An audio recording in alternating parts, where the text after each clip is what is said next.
Pak Ito, apa yang kira-kira nanti didapatkan, dicari oleh pihak penyidik ini dari keterangan Liga Akbar pada pemeriksaan kali ini Pak Ito? Ya, pertama saya sependapat dengan Bang Reza ya, bahwa keterangan seorang saksi itu tergantung dari daya ingat pertama tadi disampaikan. Yang kedua, apakah ada intervensi dari pihak lain ya. Jadi keterangan saksi itu atau keterangan terdakwa di dalam pasal 184S1 itu disebutkan bahwa keterangan yang bukan merupakan alat bukti mutlak. Sedangkan misalnya kalau bukti forensik ya, baik itu namanya otopsi, kemudian digital forensik, dan lain itu merupakan alat bukti yang betul-betul mutlak tidak terbantahkan. Nah, kalau dikatakan tadi bahwa saksi kunci, saya sependapat memang banyak istilah-istilah di media sekarang yang membuat masyarakat menjadi bingung gitu ya. Karena kalau namanya alat bukti yang mutlak, orang itu meninggal karena ditusuk dengan samurai. Samurai itu ada darah itu dicek DNA-nya, ternyata darah itu betul-betul berasal dari korban. Di tangannya ada sidik jarinya itu orang yang dituduh sebagai pembunuh. Nah, itu namanya alat bukti yang mutlak. Tapi kalau keterangan saksi ini kan bisa saja namanya, tadi sampaikan Bang Reza, setuju saya ya, apalagi sekarang kan sudah 8 tahun ya, dan mungkin saja ada intervensi, baik ada intimidasi atau diiming-imingi sesuatu, kita nggak tahu. Nah, disinilah sekarang Polda Jabar dengan penyidiknya ini sekarang sedang bekerja keras. Setiap keterangan para saksi ini akan dicek kedalamannya sampai mana, sampai yakin bahwa keterangan itu benar. Kecuali alat-alat bukti lain seperti CCTV kan sekarang sedang diproses. Kemudian yang kedua, bahwa ini kan Peggy Setiawan statusnya tersangka. Tersangka itu bisa betul dia melakukan perbuatan atau bisa tidak, tergantung daripada nanti alat-alat bukti atau keterangan yang diterima oleh penyidik ya. Jadi saya kira mungkin di sini kita harus memisahkan antara dikatakan salah tangkap. Kalau salah tangkap, misalnya nanti di SP3, ya itu bisa dikatakan salah tangkap. Atau misalnya nanti kalau di pra-peradilan menang, berarti salah tangkap. Atau mungkin nanti di pengadilan, dia dinyatakan tidak bersalah, bisa dikatakan salah tangkap. Jadi jangan terlalu dini kita menyatakan bahwa Peggy Setiawan ini salah tangkap, apalagi disampaikan oleh seorang kuasa hukum. Saya kira kan kita sama-sama orang hukum, hati-hati kita menggunakan istilah hukum ya. Karena kalau salah tangkap, berarti kita harus yakin mana buktinya salah tangkap, kita buktikan di pengadilan.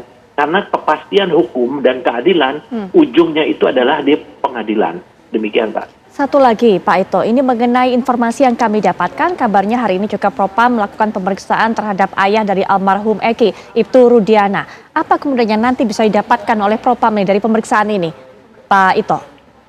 Ya, begini, Mbak. Kasus ini kan tadinya berasal dari tabrak lari.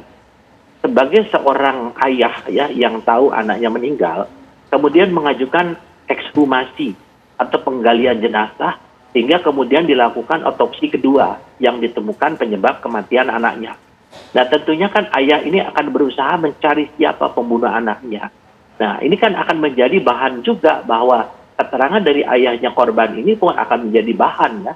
Apakah memang ayahnya korban ini telah melakukan pelanggaran kode etik ya atau tidak? Sekarang kan kalau kita sendiri, kita juga tentunya harus berempati dengan korban ya. Karena selamanya yang dibicarakan adalah pelaku saja. Korban-korban itu juga kan menginginkan keadilan, termasuk ayahnya Eki. Kalau itu menyangkut saya, menyangkut mungkin Bang Reza atau Mbak Putri, tentu kita akan tidak terima. Dan sebagai informasi yang dimunculkan 8 orang daripada tersangka yang mukanya babak belur, itu adalah sudah dinyatakan yang setahu saya dilakukan oleh sesama tahanan. Kenapa? Karena biasanya kalau di tahanan orang yang tersangkut masalah susila atau perkosaan, dia pasti dipukuli. Nah, sehingga 15 orang penyidik maupun petugas tahanan itu sudah dikenakan sanksi pada saat itu. Sehingga ini pun sudah berjalan lama ya Mbak Putri ya. Jadi sekarang marilah kita melihat kasus Peggy Setiawan. Nah, Peggy Setiawan ini adalah sekarang sedang berusaha dicari keterkaitannya, apakah terkait dengan kasus lama, bagaimana peran dia, bagaimana apakah motivasi dia. Kalau memang tidak ada ke arah sana, pasti polisi harus melepaskan dan memberikan SP3 kepada yang bersangkutan gitu ya. Demikian, Pak. Baik, terakhir Mas Hedi juga penutup, apa yang bisa kita nantikan tentunya dari pemeriksaan ini? Ya, kita akan bicara hal yang substansial ya Mbak Putri ya, bahwa pertama kita bicara tentang keyakinan bahwa di tiap level pemeriksaan, baik di penyidikan, penuntutan sampai pemeriksaan di sidang pengadilan, kita akan menyoal masalah keyakinan. keyakinan yang timbul tidak semata-mata karena keyakinan tapi berdasarkan 2 alat bukti. Nah, dalam kasus ini sudah diuji di penyidikan, di penuntutan, sampai pemeriksaan sidang pengadilan sampai 3 kali mungkin, sampai level kasasi. Ya. Tapi semuanya meyakini bersalah. Itu mau kita gugat atau bagaimana itu? Yang kedua adalah kasus Vina ini adalah problematika besar dalam hukum acara pidana kita.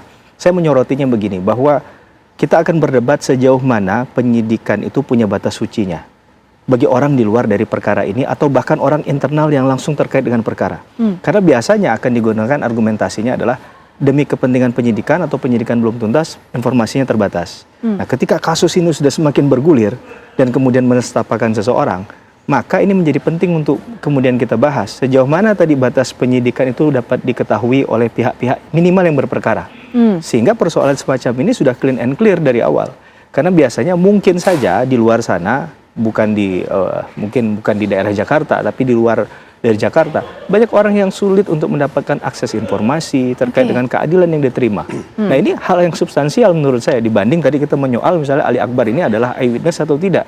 Karena kalau kita melihat itu harus substansinya, kualitas dari keterangannya apa.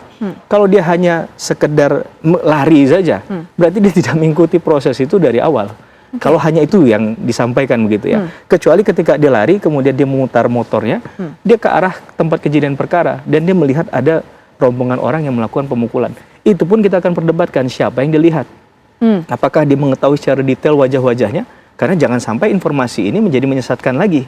Maka akan timbul korban baru selain Peggy Setiawan yang kita duga sekarang saat ini yang mungkin kita perbincangkan adalah apakah dia memang pelakunya atau tidak. Jadi ini malah bisa menimbulkan persoalan baru yang tidak substansial menurut saya. Yang substansial tadi adalah menyoal perkara tadi. Selain kita harus juga membahas sejauh mana batas penyidikan itu bisa kemudian dilampaui.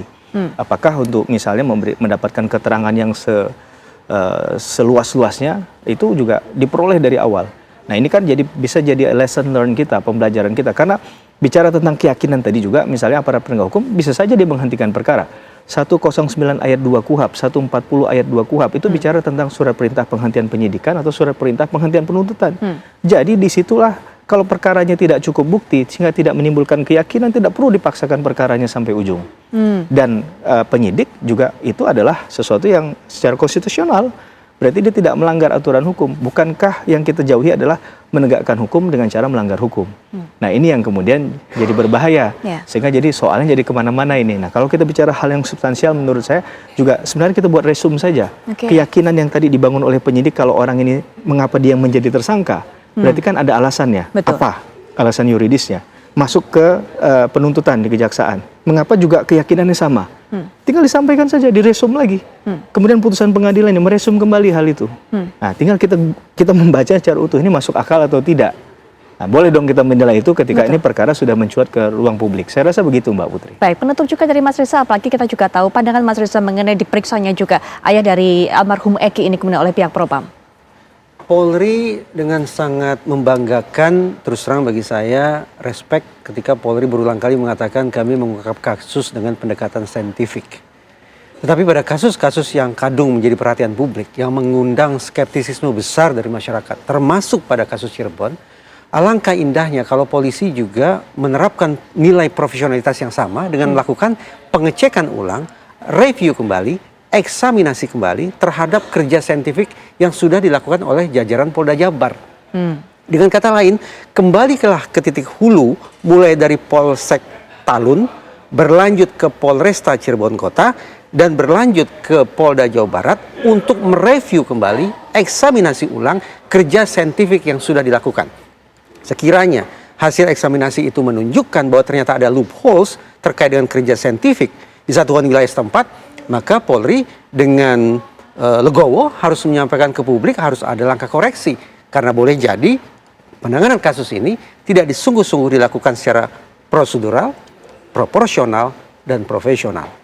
Baik, Mas Reza terima kasih sudah memberikan pandangan. Mas Heri terima kasih, Pak Ito juga terima kasih. Pak Ito sudah meluangkan waktu tentunya. Kita akan terus tunggu apa yang disampaikan atau keterangan apa yang disampaikan oleh Liga Akbar ataupun juga Gaga dalam proses pemeriksaan pada hari ini. Nanti kita akan tunggu laporan dari rekan kami Kurnia Amal untuk kelanjutannya.